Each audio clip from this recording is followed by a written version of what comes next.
जैसा कि previous session में थोड़ा सा डिस्कशन इस पॉइंट पे हुआ कि जब किसी भी मैग्नेटिक फील्ड में कोई चार्ज मूव करेगा तो उस पर क्या होगा, एक फोर्स अप्लाई होगा। और वो फोर्स की डायरेक्शन क्या होगी, उन दोनों चार्ज के मोशन और मैग्नेटिक फील्ड के से जो एक प्लेन फॉर्म होगा उस प्लेन के वो क्या होगी, परपेंडिकुलर। जिसको कि मैंने बताया था कि आप क्या करोगे, फ्लेमिंग के लेफ्ट हैंड रूल से राइट हैंड रूल से, right hand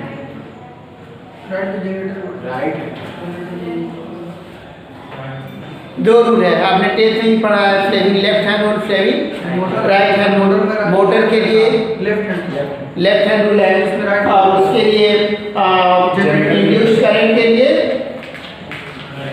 right hand rule है। तो यहाँ पे क्या है जो वर्क करेगा, Fleming left hand rule work करेगा मोटर के लिए और Fleming right hand rule work करेगा किसके लिए, जनरेटर के लिए। ये बताया गया और ये चीज उससे नहीं बताई गई थी। और उसे मैंने पाम रूल का use, right hand palm rule का यूज किया गया था। ठीक, तो इसमें सपोज कर लीजिए कि कोई मैग्नेटिक फील्ड है, ये मैग्नेटिक फील्ड है। इस मैग्नेटिक फील्ड में किसी चार्ज को क्या किया जा रहा है, मूव कराया जा रहा है। यहाँ पे एक चार्ज है, ये चार्ज मूव कर रहा है क्या, ऐसे। तो इस पे जो फोर्स वर्क करेगा वो क्या होगा, इसके परपेंडिकुलर जो होगा, इस तरह से ये फोर्स वर्क करेगा। मतलब अगर इसको 3D फिगर अगर हम प्लॉट करते हैं, या मैंने रूप के लिए कहा था कि इस प्लेस को देख लें, अगर मैग्नेटिक फील्ड की डायरेक्शन ये है, इस रूम की लेंथ और ब्रेथ क्या है, उसके चार्ज के मोशन की डायरेक्शन है, तो इन दोनों प्लेन के परपेंडिकुलर एक प्लेन फॉर्म होगा जो क्या होगा, वाई एक्सिस होगी। तो उसके अलावा जो होगी जो उसमें फोर्स अप्लाई होगा वो होगा।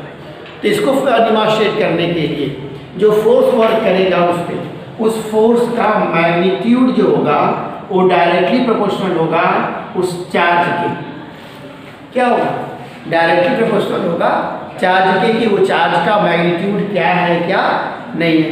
मेरा फिगर आ रहा है, उसका मैग्नीट्यूड क्या है क्या नहीं है, ये दिख रहा है उसमें। फिर ये फोर्स जो होगा डायरेक्टली प्रोपोर्शनल होगा किसके, जिस मैग्नेटिक फील्ड में उस चार्ज को रखा गया है।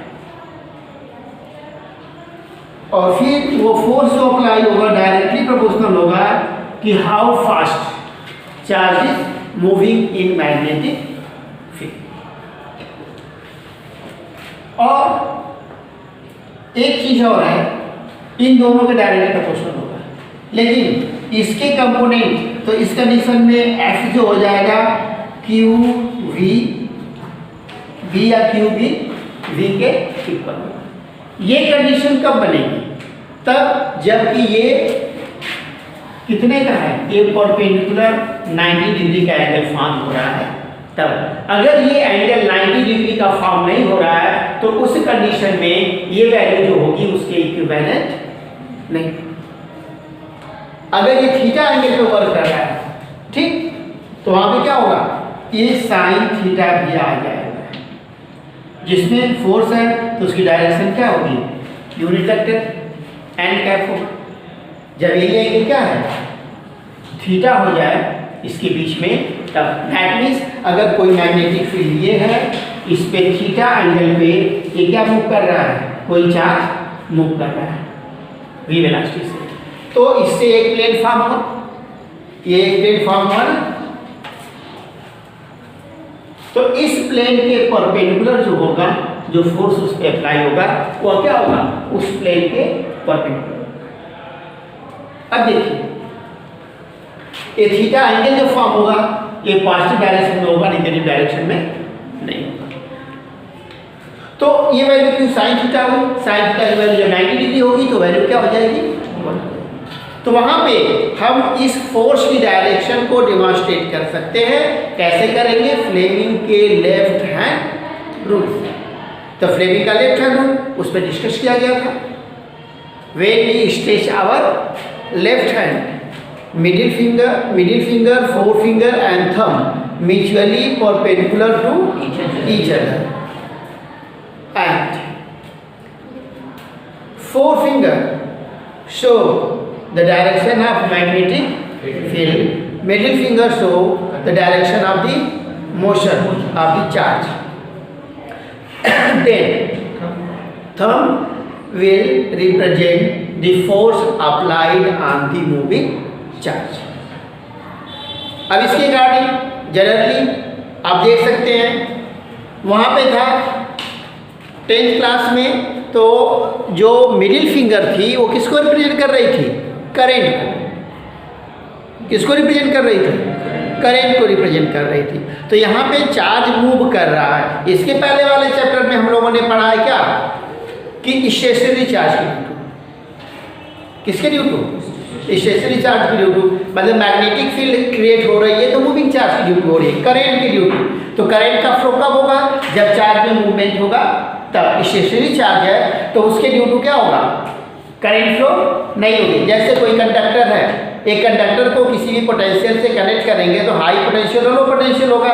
उसके टर्मिनल्स होते हैं ना, जैसे कोई भी सोर्स है, बैटरी हो या सेल हो, उससे अगर कनेक्ट करेंगे तो उसमें एक पॉजिटिव टर्मिनल होगा, एक नेगेटिव टर्मिनल होगा। पॉजिटिव टर्मिनल जो होगा हाई पोटेंशियल पे होगा, नेगेटिव टर्मिनल जो होगा वो लो पोटेंशियल पे होगा। तो जैसे उसको कनेक्ट करेंगे तो इससे चार्ज का फ्लो स्टार्ट हो जाएगा। तो चार्ज का फ्लो स्टार्ट होता है, हम कहते हैं कि उससे करंट का फ्लो हो रहा है, करंट फ्लो हो रही है। तो यहाँ पे जो भी हम करेंगे, एक्सपेरिमेंट करें या जो भी कैलकुलेशन करेंगे तो मूविंग चार्ज की ड्यू टू करेंगे, दैट मीन्स करंट। तो यहाँ पे भी जो क्या है, अगर वहाँ पे हम करंट कहें तो कह सकते हैं, लेकिन मोशन ऑफ द चार्ज है, मूविंग चार्ज है, तो हम मूविंग चार्ज को ही लेकर के करेंगे। ठीक, तो इसके due to Fleming left hand rule, when we stretch our left hand, middle finger, forefinger and thumb mutually perpendicular to each other, then if forefinger show the direction of the magnetic field, middle finger show the direction of the motion of the charge, then thumb will represent the direction of the force applied on the conductor। और वहाँ पे था when we stretch our left hand, middle finger, forefinger and thumb mutually perpendicular to each other, and forefinger show the direction of the magnetic field and middle finger show the direction of current flowing through the conductor, then thumb will represent the direction of the motion applied on the conductor। वहाँ पे दिया गया था, लेकिन यहाँ पे उसको क्या किया जा रहा है? Motion of the charge. हमारी टॉपिक भी है कि force on the moving charge in uniform magnetic field. अब यहाँ पे जब दोनों चार्ज क्या कर रहे हैं? मूव कर रहे हैं परपेंडिकुलर, ये चार्ज मैग्नेटिक फील्ड के परपेंडिकुलर जब चार्ज मूव करेगा तो उस कंडीशन में जो फोर्स होगा वो क्या होगा? Q v B. Sine theta की वैल्यू जो होगी, साइन 90 की क्या होती है? 1 होती है। अगर वहीं पे वो एंगल कोई है, थीटा की वैल्यू सबकी कुछ और है, लेस देन 90 है, तो वहाँ पे उसको हम क्या करेंगे? थीटा मेंशन करेंगे। और एक कांस्टेंट जो है प्रोपोर्शनलिटी कांस्टेंट है, इसकी वैल्यू जो होगी वो क्या होती है? 1 होती है। एयर के लिए इसकी वैल्यू क्या है? 1। ठीक, तो इसके ड्यू टू हम क्या कर सकते हैं? जब थीटा होगा, formula F equal to q v B sine theta. Force है तो उसकी डायरेक्शन होगी कुछ ना कुछ। तो ये दोनों चार्ज मूव कर रहा है, तो एक वेक्टर क्या करेगा? ये फॉर्म करेगा चार्ज का क्यू से एक वेक्टर होगा और एक वेक्टर क्या होगी? ये मैग्नेटिक फील्ड होगी। दोनों के बीच का एंगल क्या है? थीटा है। तो उसमें हम एक करेंगे क्यू वी, एक वेक्टर हो गया, मल्टीप्लाई करेंगे किससे? क्रॉस प्रोडक्ट मैग्नेटिक फील्ड से। तो ये वैल्यू होती है ना q v B sine theta n cap. तो उसमें भी जब दो वेक्टर हैं, आई कैप, जे कैप और के कैप। आई यूनिट वेक्टर है एक्स एक्सिस के अलावा, जे कैप यूनिट वेक्टर है वाई एक्सिस के अलावा, के यूनिट वेक्टर है जेड एक्सिस। तो एक्स क्रॉस वाई, आई क्रॉस वाई जे की वैल्यू जो होती थी के होती थी ना, आई क्रॉस जे इक्वल टू क्या था, के था। दैट इज डॉट प्रोडक्ट में जो एक अलग क्वांटिटी आती है, दो वेक्टर क्वांटिटी का अगर क्रॉस प्रोडक्ट करेंगे तो थर्ड क्वांटिटी आएगी, वो भी क्या होगी, वेक्टर क्वांटिटी होती है जिसका मैग्नीट्यूड या मैग्नीट्यूड डायरेक्शन जो होती है उन दोनों के प्लेन के क्या होती है, परपेंडिकुलर होती है, और मैग्नीट्यूड उनके क्रॉस प्रोडक्ट से जो वैल्यू आएगी या उसकी वैल्यू जो होगी उसके अकॉर्डिंग फाइंड आउट करना। तो इसमें जो फोर्स होगा इसको एफ मैक्स, जब मैक्स कब होगा, when theta equal to 90 degree, तो एफ इक्वल टू हो गया क्यू वी बी, ये मैक्सिमम है।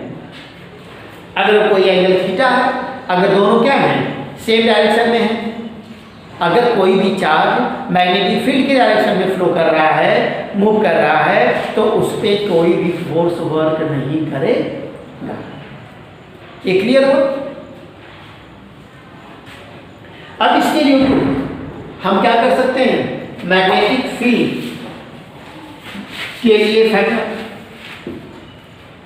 बी इक्वल टू क्या होगा, F upon q v sine theta होगा। ये ना ऊपर बी फाइंड आउट करना है, F equal to q v B sine theta है, तो एफ बी इक्वल टू हो जाएगा F upon q B sine theta. अगर यहाँ पे मैक्सिमम दिया हुआ है तो यहाँ पे साइन थीटा हट जाएगा, ठीक। तो इसमें बी को हम डिफाइन कर सकते हैं क्या, जब किसी भी मैग्नेटिक फील्ड में, नहीं मैग्नेटिक फील्ड को डिफाइन करना है, जब क्या कर रहा है, यूनिट चार्ज, यूनिट वेलोसिटी, मतलब 1 कूलम्ब का चार्ज 1 मीटर पर सेकेंड की वेलोसिटी से फ्लो करेगा और उस पर अप्लाइड होने वाला फोर्स जो है वह कितने का हो, 1 न्यूटन का है, तो हम ये कहेंगे कि जो मैग्नेटिक फील्ड थी जिसमें चार्ज मूव कर रहा था वह क्या था, 1 टेस्ला के इक्विवेलेंट है, या 1 न्यूटन पर कूलम्ब, न्यूटन सेकेंड पर कूलम्ब पर metre.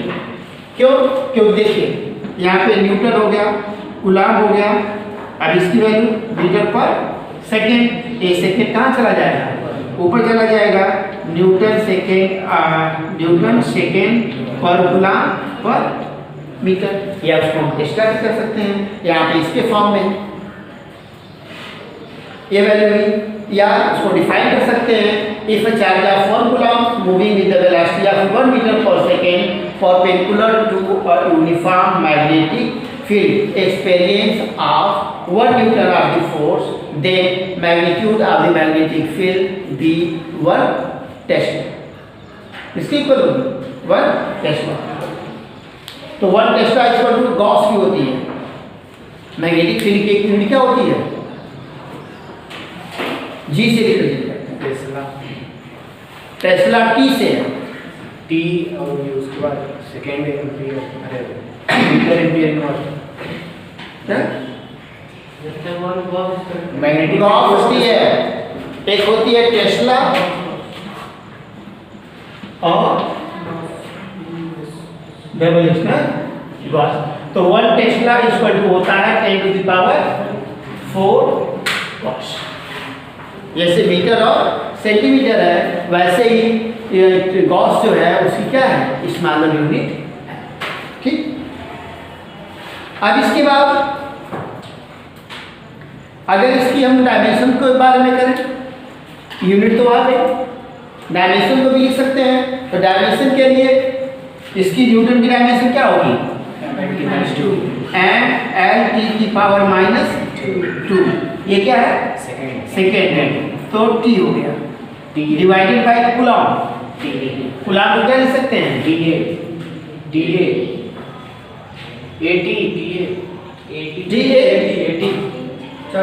I equal to Q by T, तो Q equal to I into T. तो एम्पियर हो गया करंट का और टाइम का टी। एक कूलम्ब किसके लिए हो गया, कूलम्ब के लिए, और मीटर के लिए क्या हो गया, एल हो गया। तो इसमें इस टी से टी कैंसिल, एल से एल कैंसिल, क्या हो गया, एम t minus e की पावर -2 a की पावर -1। ये हो गई किसकी? मैग्नेटिक फील्ड की डायरेक्शन। ठीक, कुछ कीजिए, एक मैग्नेटिक फील्ड है। मैग्नेटिक फील्ड को रिप्रेजेंट करने के लिए एक पॉइंट ऐसे भी रिप्रेजेंट किया जाता है और दूसरा क्रॉस। इसकी ये डायरेक्शन अपवर्ड शो करता है और ये डायरेक्शन डाउनवर्ड। जो पेज है, अगर पेज पे हमने क्रॉस का साइन दे दिया तो मतलब ये मैग्नेटिक फील्ड क्या होगी? डाउनवर्ड होगी, और डॉट का साइन दिया तो वो अपवर्ड होगी। तो सपोज कीजिए यह एक प्लेन है, इस पे क्रॉस का साइन इस तरह से मैंने दे दिया।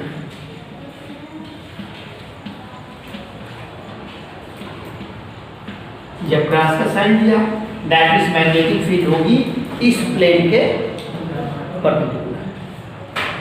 अगर इसमें कोई भी चार्ज है, इस चार्ज को मूव कराया जा रहा है, किससे? वेलोसिटी से।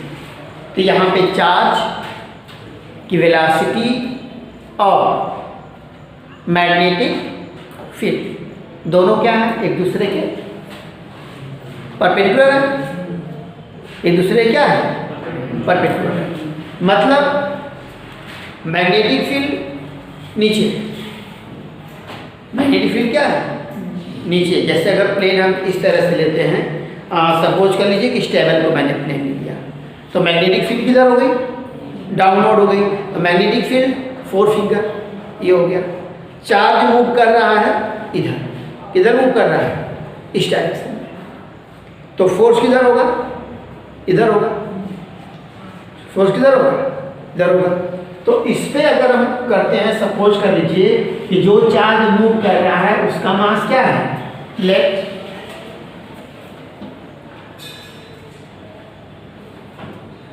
और charge particle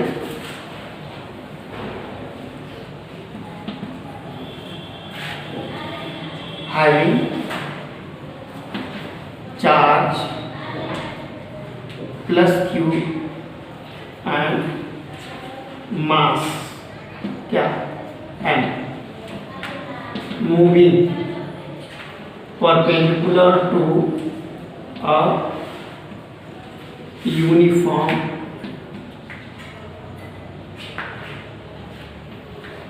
magnetic field which is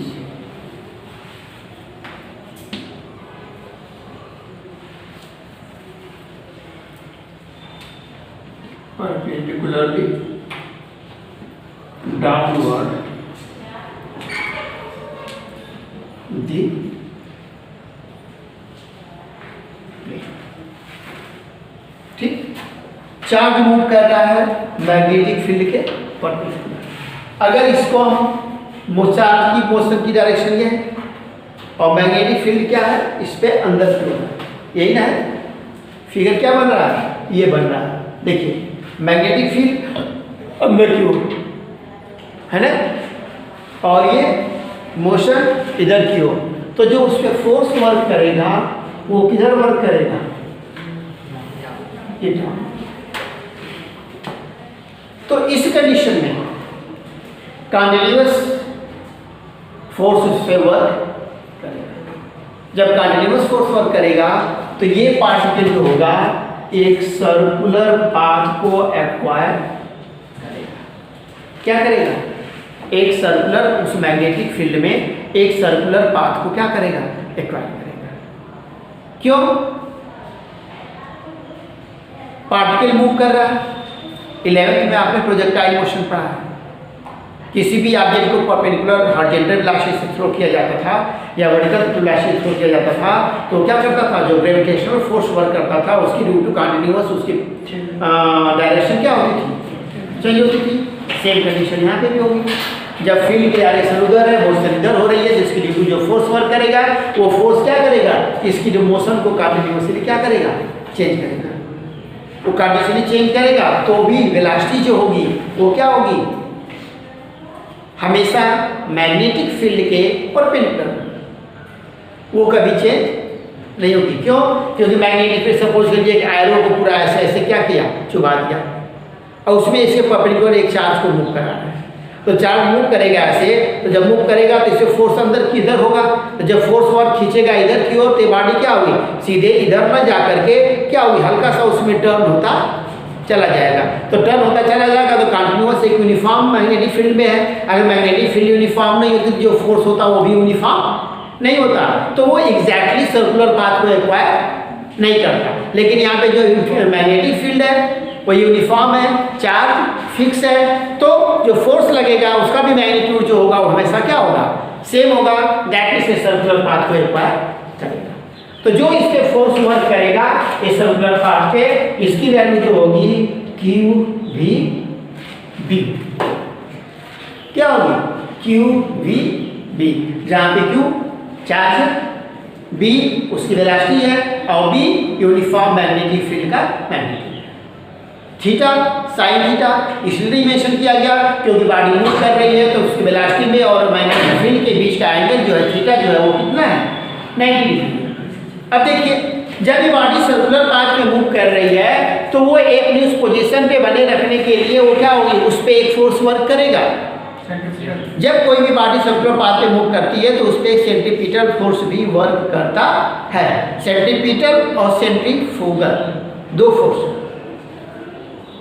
centripetal force जो होता है हमेशा अंदर की ओर, और सेंट्रीफ्यूगल फोर्स जो होता है हमेशा बाहर की ओर। तो इसके ड्यू टू जो फोर्स वर्क करेगा, centripetal force and v square upon r equal to हो जाएगा क्यू वी बी के इक्वल होगा।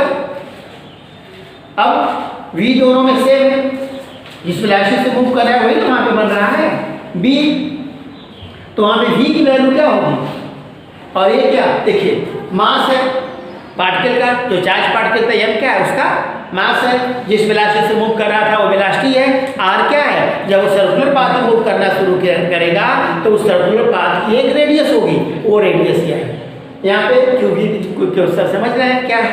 अब यहाँ पे अगर मेंशन करते हैं तो r इज इक्वल टू हो जाएगा, r is equal to m v upon q B होगा। एक v से v क्या हो गया, कैंसिल हो गया, तो r इधर चला जाएगा और यहाँ से क्यू भी नीचे आएगा, तो एक v से v कैंसिल हो गया, ऊपर यह v बचा और नीचे क्या बचा, क्यू बी बचा।